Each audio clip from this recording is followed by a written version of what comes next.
Down by 11 after 3, the Toronto Raptors come storming back in the fourth to beat the Washington Wizards on a Gary Trent Jr. buzzer beater. 103-101 is your final. The Raps record now 20-30 on the season. Hello, everyone, and welcome inside Raptors Night Cap. Randy Urban alongside Sherman Hamilton, Paul Jones, and Leo Rautins. Jonesy, you like that play to not call a timeout for the Raptors at the end there with Trent. Obviously, when he makes a shot, you like it, but... Well, listen, if you called it, they had 2 timeouts, according to the monitor.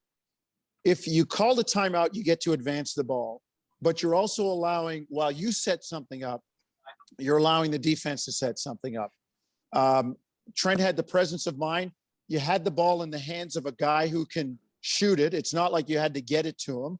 I thought he had great presence of mind there was a long time when he got the ball. People worry about, I can hear people saying, why aren't you fouling?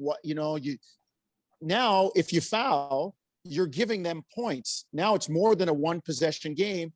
And even though you've got timeouts to advance the ball, you're playing the clock. I thought they did a good job.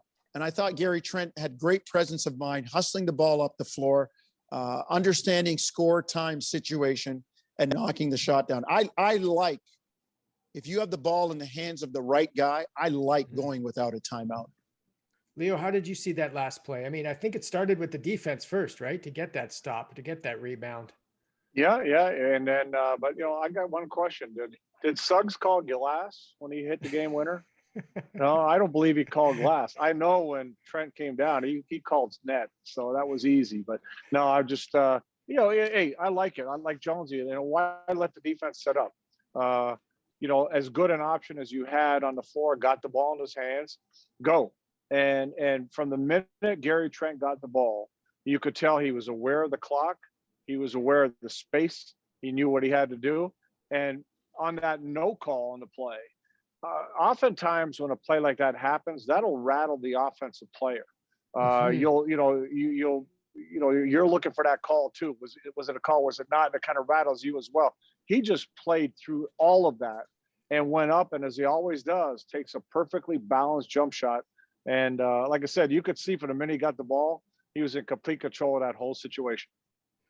Yeah, Sherman, that's an interesting point Leo makes. He's so fundamentally sound that he's able to make that play under that kind of pressure. As Leo said, the little shove that Neto obviously was not happy with at the end, but to have the composure to rise up and come down the same angle that he left makes a huge difference. Well, I think Gary Trent has so much good technique, good form to his shot.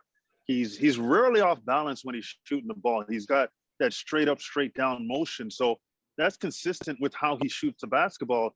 And as we all know, when shooters get into those situations, they forget time, they forget score, they forget who's around them. They're in their zone when they shoot the ball. So all he was in was muscle memory and his form. And he wasn't rattled by anything, but it's not surprising. We've seen him with a lot of pressure on him be able to knock down tough shots because he stays within his form.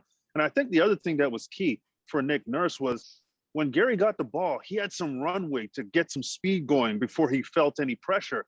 And once you can put the defense in a retreating mode, you're in control as an offensive player. You can move them wherever you want and you can create space. And I thought because Neto was trying to draw this charge while backtracking, the push-off wasn't going to get called. So Gary just had to make sure he created the space he wanted to, get to his balanced shot, and he was able to knock it down. But at halftime, we heard him talk about the fact that, sorry, not at halftime, after the game, we heard him talk about the fact that the team puts confidence in him and has allowed him to play his game.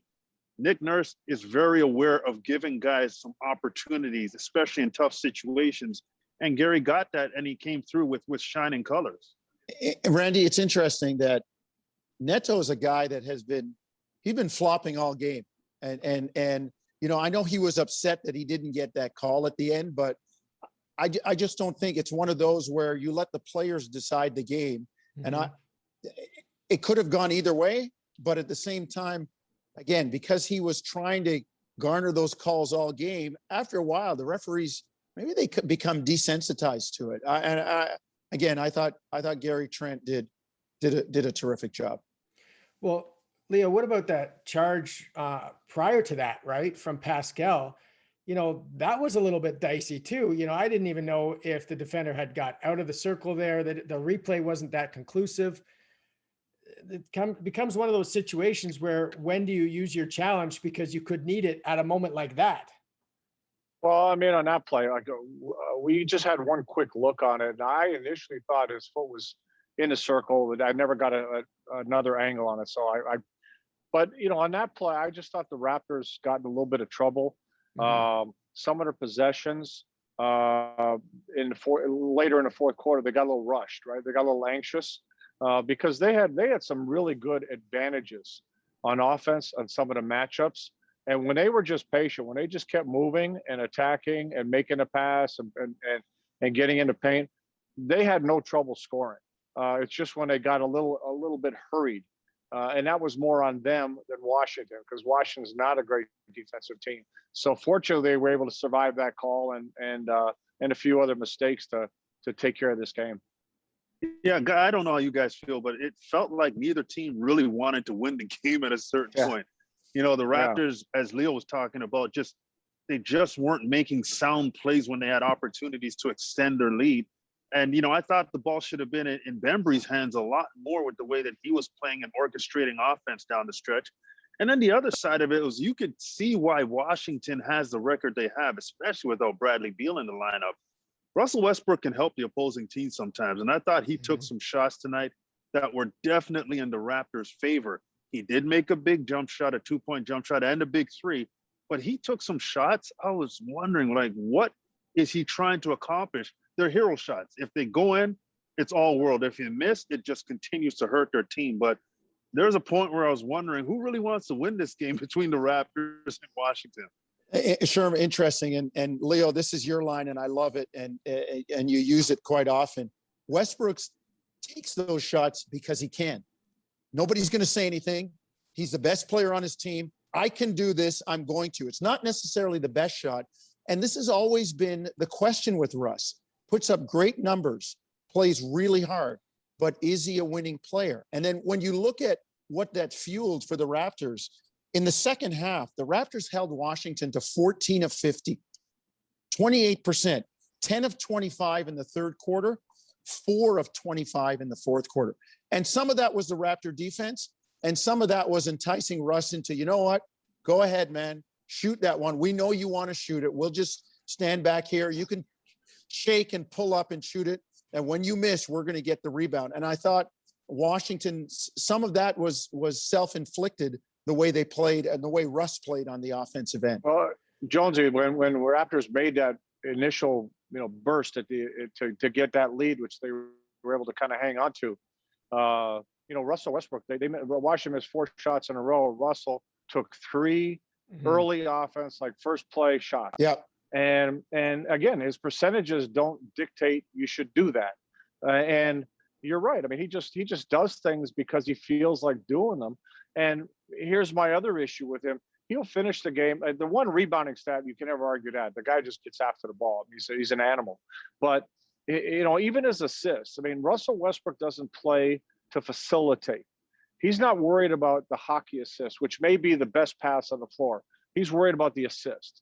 So when you got a guy that'll take any shot he wants, anytime he wants, because he feels like it, not the right shot, not the best shot, but I feel like it, and I want to get the assist. No matter what, I want the assist. That's not winning basketball. It's going to get you in more trouble. And I think, all you got to do is look at what's going on, and it reflects that. Well, sure. I know you mentioned Bembry running the team and doing a great job, but for me, Malachi Flynn was fantastic. 16 points, 6 rebounds, 4 assists, 4 steals. He really was just so aggressive, confident, set the table for them defensively and offensively, I thought, as well. Oh, I thought he was excellent. I mean, when I say excellent, I mean, for a young player who's getting opportunities, he played the whole fourth quarter. I just thought that he did a great job just doing what he could do at this point of his career. He was tough-minded. I thought his determination to get to the bucket was very good. He played through the contact, and defensively, his activity is so good. His timing, his instincts, his hands, his feet. He's got that disposition of a great defender potentially at the point guard spot. And then, the other side of it, when I spoke to Bembry, was you could see the polish on Bembry. You could see the experience, the timing, the slowing down to speed up. There's one pass he made. He came off of a screen and he kind of went up on one foot like he was going to shoot a push shot over Alex Len and then drop the bounce pass to Aaron Baines. Those are the kind of things that you just get over time and understand how to lure players into what you want them to do. So I thought the combination of both these guys was very good. And we're seeing the young man in Malachi Flynn grow right in front of our eyes. So it was good to see him have a game like this. Hey, Jonesy, Sherman, you guys are both point guards. If you got a non-point guard playing the point guard for you in a game you really got to win, what's the one thing you want to make sure he does? And one thing you want to see happen? He's moved the ball. Pressure on him. Can I answer? Zero turnovers. Yeah. Zero turnovers. I Yeah. mean, if you're a non-point guard and your job is to run the show and sub into that position, all I want you to do is take care of the ball. Okay. Move the ball. Get it up the floor, facilitate, try to play your game, which you did, which Sherm talked about, but just don't turn the ball over. All right. And so many times you put a player in that situation, you're going to get a lot of try to do something he can't do. I thought he was masterful at taking care of the ball. Randy, just over 30 seconds, Jonesy. I thought Aaron Baines had impact too tonight. I really did. He started, instead of taking that three all the time, he was shot faking. He gets, and then he, for the most part, he did have some turnovers, but one dribble, and now he makes a sound decision. Now the defense is chasing, they're rotating. I thought he had an impact on the game too. Well, it's the kind of win that can propel them forward, and the Raptors definitely need that for their next game. Appreciate you guys doing this. That Raptors next game tomorrow night, 7:30 against the Lakers, home in Tampa. We'll see you then.